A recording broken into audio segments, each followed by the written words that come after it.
You are now tuned in to Two Studs in a Pod, a podcast giving you a candid glimpse into the world of super terrific Uber dykes, but you can call us studs. I'm Blaze. I'm Meech.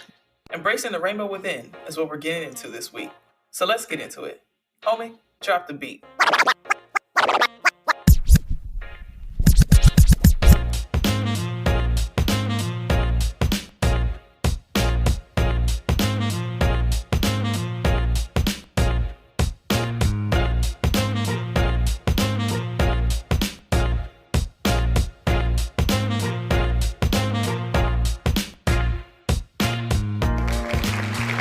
Studs in a Pod. We're just a couple of studs keeping it real, raw, and off the cuff, and we'd like to welcome you to the show. October 11th was National Coming Out Day. So this week, we're getting into our personal stories of coming out. But before we take it back, Meech, what's the haps this week, homie? Man, a lot is the haps this week. I finally, I had a couple offers on the table. I had a couple job interviews. So I had 3 particular offers that I was contemplating, and I accepted one. So I took the deuces. I gave my notice today. I'm so excited to get the fuck out of there and move on to bigger and better things. This new company, it's just a whole different industry, and it's something that I'm interested in. So I think it's going to work out really well. Regardless, if I'm doing IT or not, I'm just happy to be in that industry and learning things and soaking up as much information as possible. So, yeah, that's been the main thing going on with me. What's been going on with you? Well, congratulations, first of all. You know what I'm saying? Thank you. Play the horns right here. Beep, beep, beep, beep. You know what I'm saying? Yes. Still, work and a little bit of play, but not much. Mostly making the grass grow outside. We've moved on from to the next phase. So, and I can finally see it like being finished and shit like that. I'm considering putting in a pond, so we'll see how that goes. Oh boy. But yeah, we got some new neighbors, and that's been an interesting situation. So, oh Lord, still haven't really gotten a good look at them to see what's up. We do know they have a dog, at least 2 dogs. But I mean, other than that, things have been pretty chill on this end of town. So, before we let it all out, we're going to pop some peas and pay homage to some well-known and not so well-known masculine presented women that have made moves or are making moves that help make a scene. In our segment called Popping Peas. This week, we're shining the spotlight on a dynamic literary shero. We are honored to pop one for Audre Lorde. Audre was an award-winning literary savant.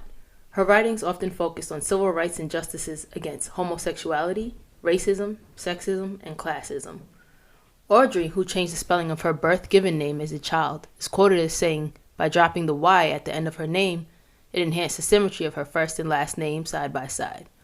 The tumultuous relationship with her parents only began there. Her mother in particular was difficult to form a relationship with, as she unfortunately described to what we now call colorism and disregarded her darker-skinned daughter because of it. In light of this, Audre took to poetry to release her emotions, using the page to express herself where vocalization failed. She even once described herself as thinking in poem. High on the power of education, it was her time at Tougaloo College in Mississippi as a writer in residence that reinforced her pride in being crazy and queer. Audre was named as the state poet of her native New York in 1991. Her talents eventually led her to Berlin, where she became an integral part of the Afro-German movement taking place at the time. Putting her emphasis on the authenticity of experience, Lorde helped to formulate the theory behind what we call intersectionality today. Never wanting to be subsumed into a general category of woman, Audre did not want to be judged for her differences, but demanded that they be acknowledged. In keeping with her unique take on life, she married a white gay man, whom she divorced after 8 years of marriage and 2 children. Audre found love again, making her home in St. Croix with fellow black feminist Dr. Gloria Joseph. Together they founded several organizations designed to uplift and assist black women in their homes of St. Croix in Africa. A life of activism and pride of being black feminist and crazy queer with an insatiable appetite for literature and philanthropy is proof that Audre Lorde was popping. Yeah. Yes. I'm sure a lot of people know about Audre Lorde. It's like she has a whole Yeah. I mean we donate to her organization, or the organization that's formed in her legacy already. But I don't know, I just like learning about other gay Right. masculine people, you know what I'm saying? And maybe educating the people too who didn't know. Yeah, exactly. I'm sure not a lot of people not everybody knows, you know what I'm saying? Like Right. at some point I didn't know, you didn't know about her Mm-hmm. either. So, and it is LGBTQ plus History Month. So there you go. All right. Be sure to check out the Audre Lorde Project. It's based in Brooklyn. This legacy organization focuses on nonviolent activism and fighting for the rights of LGBTQ plus people of color. Alrighty. Well, now that we've learned a little this week, let's get into what we've got cooking in stewed peas. There is a common thread among those of us who live our lives flying those rainbow colors with pride. Regardless of how you identify, lesbian, gay, trans, or otherwise, there came a time when we had to choose between being who we truly are or continuing to hide. The process of bursting through the closet door is one that can either traumatize or energize, depending on your particular familiar ties. So, Meech, did you have a traditional coming out moment from your parents? Nothing I do is traditional. No, so my dad unfortunately passed away before I came out to my family. Hmm. But me coming out to my mom was just kind of like she came. Did she come? We went on a trip to actually St. Croix. Yeah, Matter of fact, now that look we at were that. talking about Ties, Audre Lorde, ties. right? Okay, yeah, exactly. And she ended up flying back into Miami with me, and my girlfriend picked me up from the airport. Oh. And like she just ran up to me and jumped on me and started kissing me, and I was like, "Well, ma, this is my girlfriend." Oh shit. And that was the crazy ex. So that was the first one that my mom met as my girlfriend, I Great. would say. Of all Because I people. have, Yeah. yeah, of all people, for her to meet the crazy one, and she loved my mom. My mom thought she was she thought she was okay because she was calling my mom by her first name, and my mom, she's like, oh, you pitch marbles with me, meaning like, we went to school together. How you Yeah, calling me like by we my friends. first Yeah, name? yeah. Yeah.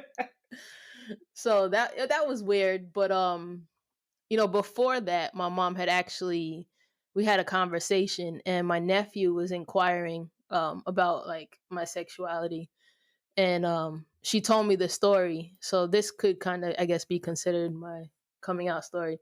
And she was just like, it doesn't matter, what my child is. She's my child, and I'm gonna love her regardless.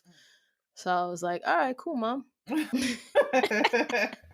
Good answer, good answer.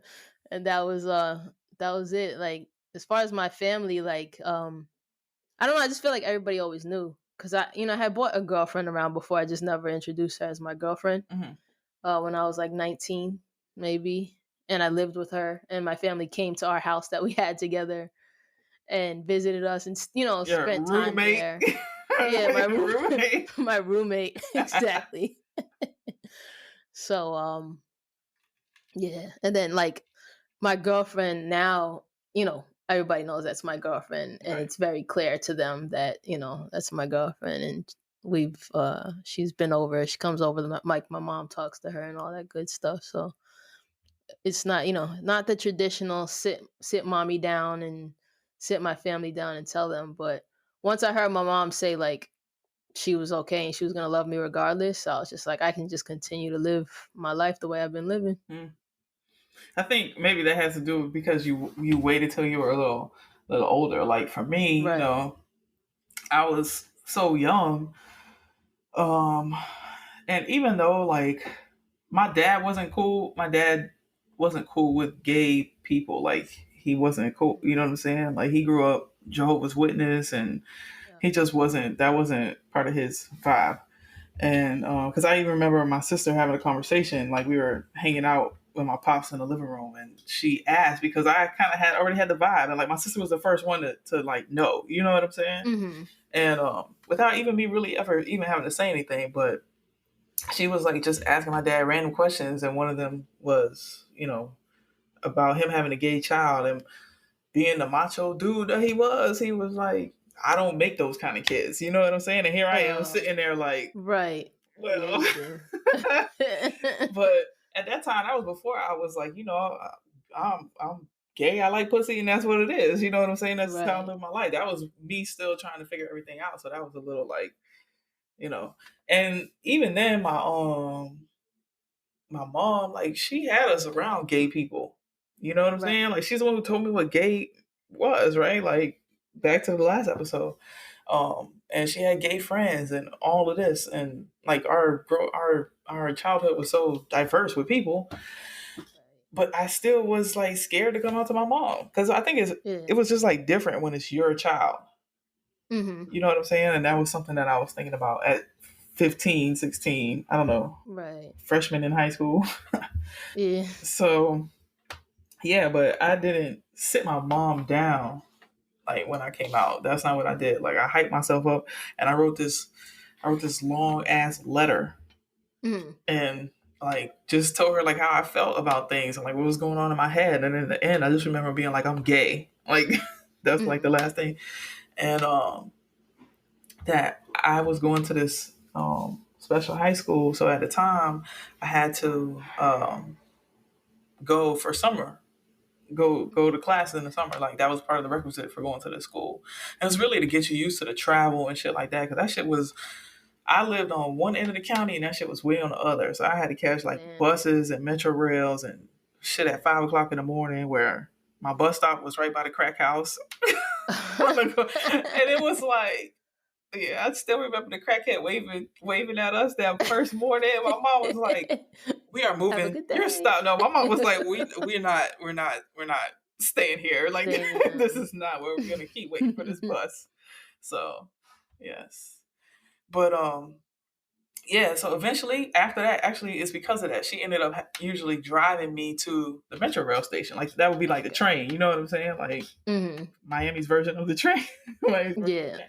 Like the lure. Yeah. So I had planned, like, I wrote this letter the night before. And it was actually my mom's birthday that I Oh. gave her this letter.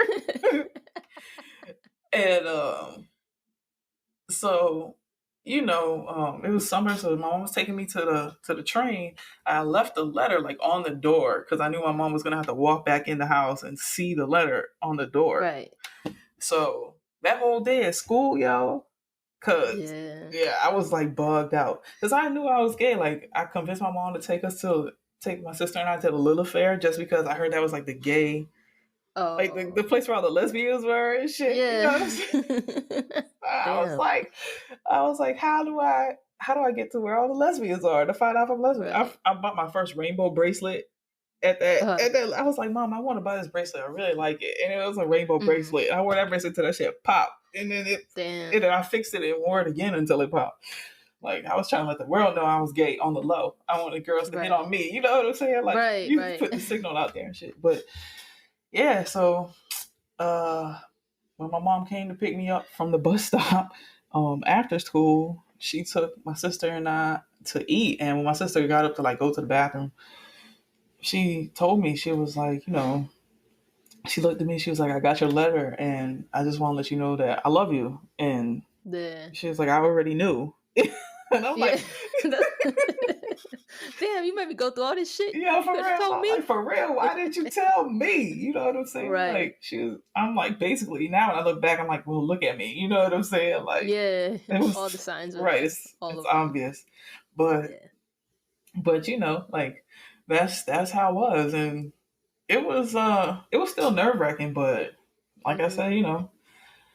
said, I'm here. And thank God I had the mom that I had. You know what I'm saying? I eventually told my dad, but I told it to him like as like a dagger because I was pissed at him, and we were fighting, and I was like, and that's why I'm gay, motherfucker. Damn. Yes, and I walked out the house on that note. I'm gay, I know bitch. my dad had inquired, I think when I brought my first girlfriend around, or maybe when I moved with her, because everybody, he wasn't a dumb guy. I think he asked my mom. He's like, "What's going on? Why isn't anybody telling me anything?" But at the time, I had already left, and but like by the time I came back, he wasn't here anymore. So I think he had an idea too. But I just feel like parents know, like, your children, the signs. Right. I'm like, especially if you know gay people, Right. and But thank God our coming out stories weren't too bad. Like that episode, that show that was on Viceland. Yeah, I know you've seen it, with Ellen Page mhm. and the Asian guy who wants to come out to his Oh mom, yeah, yeah, and they recorded, like, that was dramatic. yeah. I'm like, Well, I I don't think know I could have done when that. I was in high school, I knew I had friends who came out to their parents, and their parents Mm, disowned them. I had a friend commit yeah. suicide because, Oh shit. yeah, because of the hurt that she Yeah. she felt when she came out of the closet. And like, even though I was out to my family, I wasn't out in school Hmm. that freshman year. So like, I was out to my family, but Right. it wasn't until later on that I was like out in high school, and then I was out after that. Like, I was out. I was Yeah. sneaking into gay clubs, and I was, Right. next thing you know, I got bitches sitting on my face and shit, and then Yeah. Once you out, there's no going back. yeah, it's a wrap. Like, it's a wrap. Yeah. Yes. So I mean, yeah, coming out is not. It still wasn't easy. Like, I think about how cool my mom is. You know what I'm saying, with Right. gayness, and just even the people who she really had in our life. My sister and I at the time growing up, and it's, I don't know, it was weird. But again, I didn't really see gay people on the Hmm. like TV, and like, Hmm. we weren't really, and still, us as studs and masculine presented women aren't really Right. represented like that. But we weren't represented at all, and it was so taboo, and like, Hmm. you know.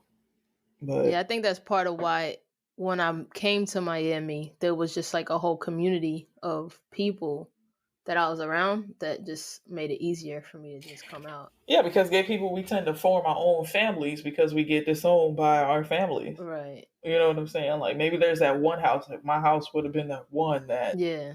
everybody came over to and felt safe. My mom would have loved that, for everybody to come over and feel safe. And it just, it ended up that I was going to places to have that kind of camaraderie. But I definitely sought out gay family and had gay family experiences, like the time when I lived with a bunch of gay dudes. Mhm. And one happened to be a drag queen who Oh wow. everybody also called B. So that was interesting times. um, and yeah, it's just been, coming out was probably, I don't know, maybe I was even more scared to tell my mom I was smoking cigarettes than, Right. than coming out, if you put it in perspective of like my age and maturity at the time. But Hmm. I don't know. Coming out is not easy, but congratulations to everybody who celebrated on Sunday. Because Facts. by the time this It's a comes big out, deal. yes.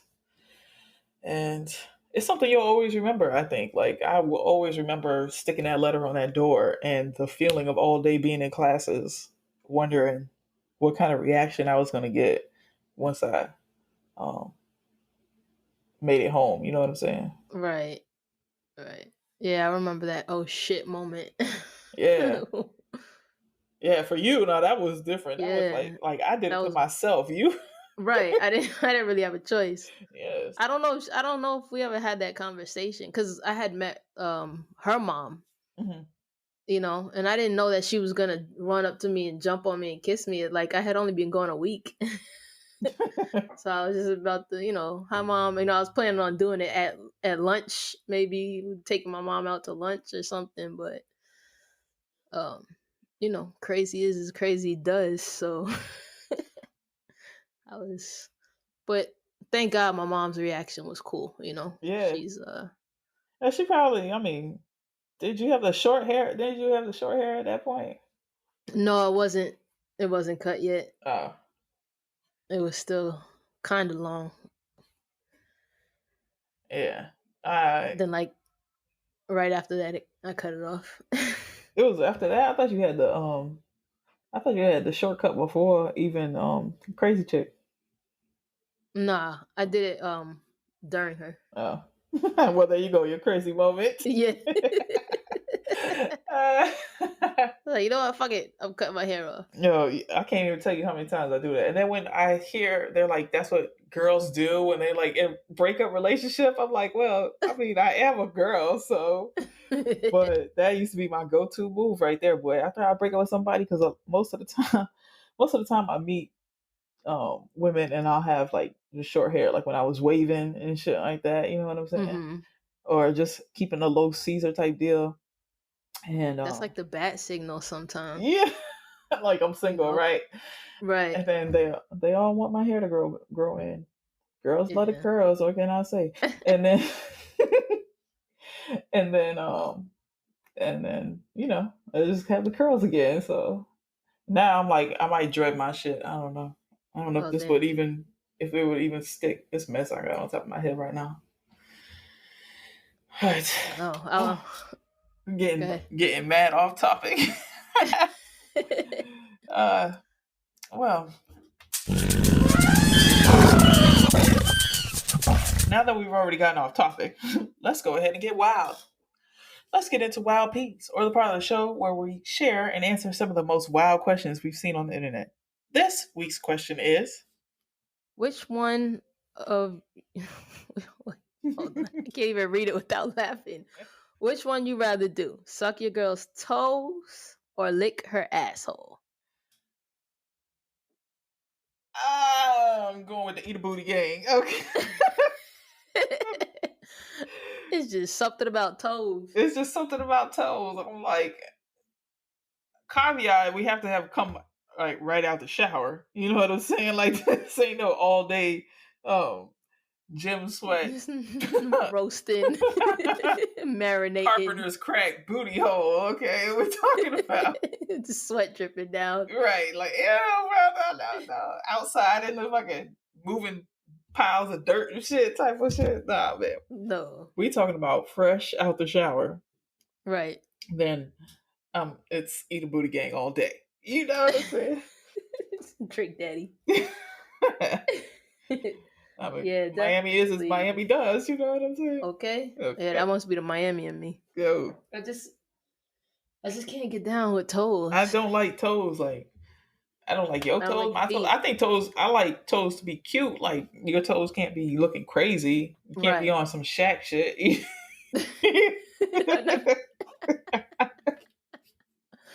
Hell nah. I mean, they still have to be well kept, right? And pedicured.